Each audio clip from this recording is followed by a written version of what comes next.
3 lições que você tirou vencendo o Big Brother. 3 lições?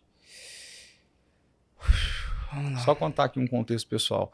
A gente estava num jantar nosso, da confraria de vinho que a gente tem, e aí o Roberto Chiniachik, um grande amigo meu, dono da editora Gente, né, um dos maiores autores, um dos maiores palestrantes do Brasil, ele falou assim, nossa, Gilberto, eu tinha muita vontade de conhecer aquele rapaz ali, ó, o Arthur, ele venceu o Big Brother, né? Eu falei, você quer que eu chame ele? Você conhece ele? Eu falei, conheço um pouquinho, a gente conversa e tal. Então tá bom. Aí ele te chamou, falou assim, me conta um pouco, como é que era lá na casa, como é que você fez para ganhar, como é que era aquela guerra psicológica. Então ele, como um médico, especialista em comportamento humano, ele queria saber o que você fez de estratégia mental para conseguir vencer aquilo. Então, eu queria que você passasse essas 3 lições, porque eu sei que ali tinham provas, ali tinha conflitos emocionais, ali você tinha que ter autorresponsabilidade, ao mesmo tempo um pensamento coletivo.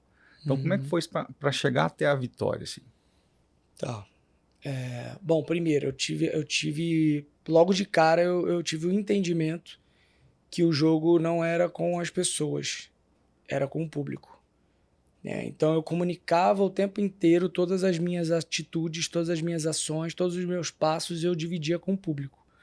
Inclusive, quando era no jogo da discórdia, que era uma dinâmica que tinha na segunda-feira, que agora mudou de nome, eu nunca tinha a intenção de convencer o outro que estava me acusando de tal coisa ou dizendo que eu era aquilo. Eu não queria convencer ele de que eu não era. Então, pouco me importava a opinião dele sobre mim. O meu tempo de fala eu usava para dividir com o público a minha versão, o que eu acreditava, o meu olhar sobre aquela situação, para que o público decidisse. Então, se ele ia mudar de ideia ou não, para mim não ia fazer diferença. Ia fazer diferença se o público abraçou a minha ideia ou se realmente o que eu estou falando bate com o que o público está assistindo. Então, minha preocupação era muito mais essa. Né? Então, eu me apegava muito aos detalhes. Então, eu era muito detalhista, eu memorizava muito as coisas para que eu pudesse dar o máximo de informação para o público para que ele pudesse decidir se aquilo ali que eu estava falando era real ou não. Então, Posso fazer um parênteses aqui? Claro. Minha esposa era muito fã de Rafa Kalimann, uma menina que participou do Big Brother. Né? Daí ela falou, nossa, eu quero assistir o Big Brother e tal, e eu não assistia muito na época. Aí eu falei, tá bom, vamos assistir. Daí eu vi, acho que era o Thiago Leifert na época. Era ele, o apresentador. Né? Daí ele falou assim, gente, vamos agora fazer uma prova aqui, uma coisa diferente, que é o seguinte, todo mundo senta no sofá, e eu quero que você, Babu, era Babu? Você, Babu, vai começar falando assim, eu não gostei quando você... Aí vai escolher uma pessoa e vai falar uma situação que você não gostou. Sim. Eu falei, PQP, cara, o Boninho é um gênio. Que não tem coisa que gera mais audiência do que essa discórdia, essa polêmica, essa guerra. Daí eu falei, nossa senhora, prepara a pipoca. É só agora ficar assistindo o povo se mandar e o Ibope subir. Então, polêmica, isso aí viraliza, isso aí traz audiência pra caramba. Então é um recorte muito interessante para gerar Ibope, né? Sim, aí nessa segunda-feira eu acho que foi um dos pontos principais que fez com que eu construísse ali a jornada para essa vitória. As pessoas gostavam muito de assistir a segunda-feira para saber como é que eu ia me defender, o que eu ia falar, como que eu ia debater. Então eu sempre trazia argumentos pautados em fatos para eu fazer com que o público lembrasse daquela situação ou pensasse sobre aquilo. Nunca era só sobre o que eu achava, não era só uma opinião minha. Eu pegava um fato que tinha acontecido e eu falava sobre aquele fato. Então, esse foi com certeza uma coisa que me ajudou. Eu estava sempre muito atento. Que mais? Você já sabia o que o outro ia discordar de você, ia falar mal de você? Na maioria das vezes, sim. Eu me preparava para segunda-feira. Igual um advogado. Eu me preparava. Eu já imaginava o que eles iam falar, quem que ia falar alguma coisa. Então, eu realmente me preparava. Ó, você tá vendo aí que o Arthur tem uma capacidade incrível de concatenar as ideias dele. O que eu faço hoje com grandes empresários como o Arthur é justamente isso, é organizar o conhecimento que eles já têm dentro de uma metodologia para que essa metodologia se transforme em programas educacionais, como cursos, imersões, mentorias, e que você possa vender isso e ganhar muito dinheiro com a sua paixão. Um dos principais papéis que você precisa buscar aqui na Terra é monetizar aquilo que você ama.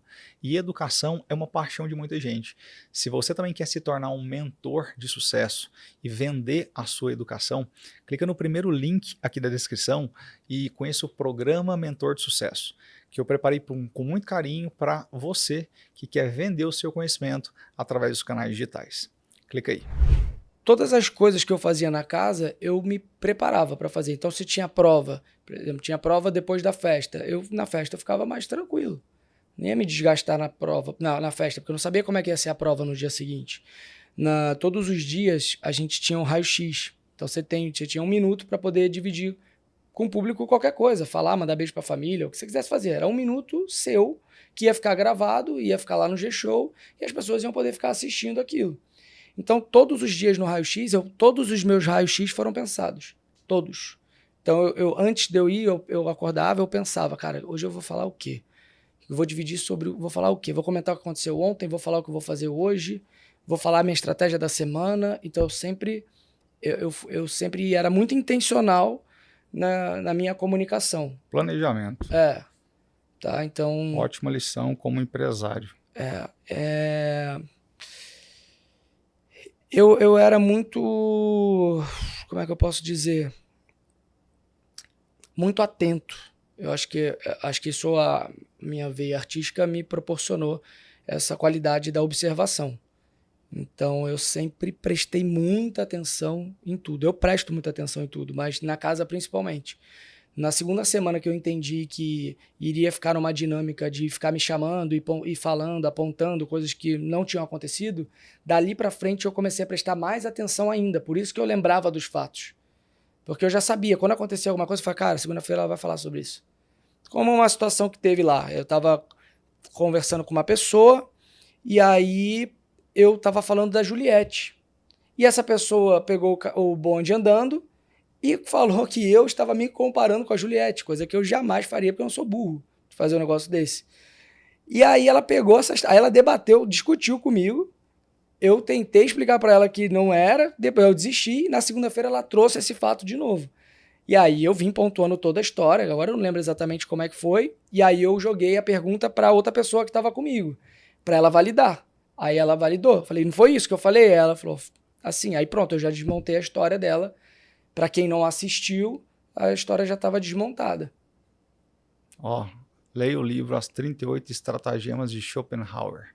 A Arte de Ter Razão. Você já chegou a ler Schopenhauer? Não. Mas isso aí é Schopenhauer. Parabéns. Viu? Contra-argumenta com pergunta, passando a culpa para o outro e se livra. Só que o pessoal faz depois o recorte que quer, né? E posta. Mas como tem o ao vivo, todo mundo sabe como Sim, exatamente. Aconteceu. Outra coisa. Eu usava muito bem o meu tempo do ao vivo.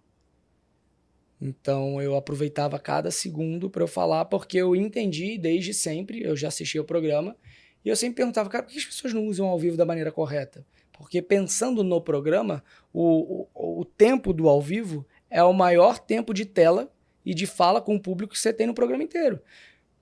Por quê? Quando no meu caso era o Tadeu. Quando o Tadeu te chama para você votar em alguém na formação do paredão, você tem ali 30 segundos para escolher uma pessoa e falar o porquê que você vai votar nela.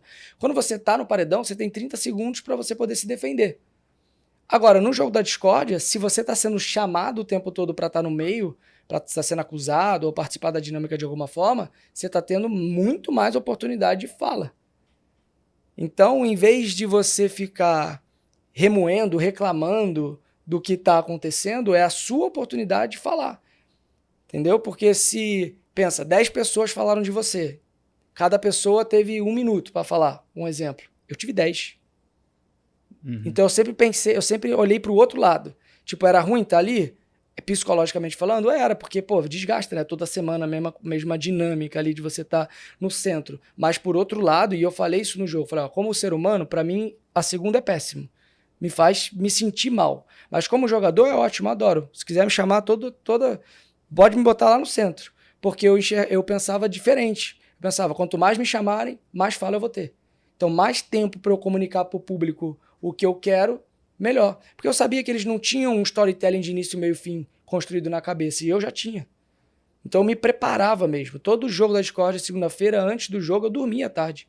Eu dormia e eu ficava mentalizando tudo que tinha acontecido, lembrando das histórias, de tudo que tinha, de qualquer coisinha que poderia ser levantada. E aí, quando a pessoa me levava para lá, para eu ser acusado de alguma coisa ali, eu ficava prestando atenção na fala dela.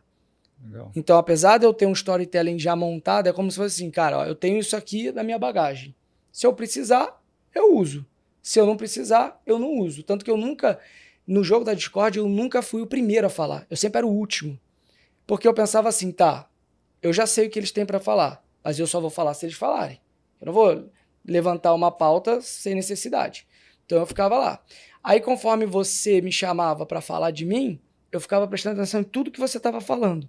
E aí eu pegava algum ponto que você falou, trazia com o que eu já tinha na bagagem e eu argumentava em cima daquilo, entendeu? Que genial, hein? Se você chegou até aqui é porque você gosta muito de aprender. Então, 2 dicas que eu te dou. Primeiro, se inscreve nesse canal. E segundo, assiste esse próximo vídeo aqui que eu preparei para você. Se você é um empresário e está numa carreira de evolução, tanto em gestão, quanto em marketing, quanto em vendas, assiste esse vídeo que eu tenho certeza que ele vai complementar essa jornada de crescimento que você quer. Só clicar aqui e assistir.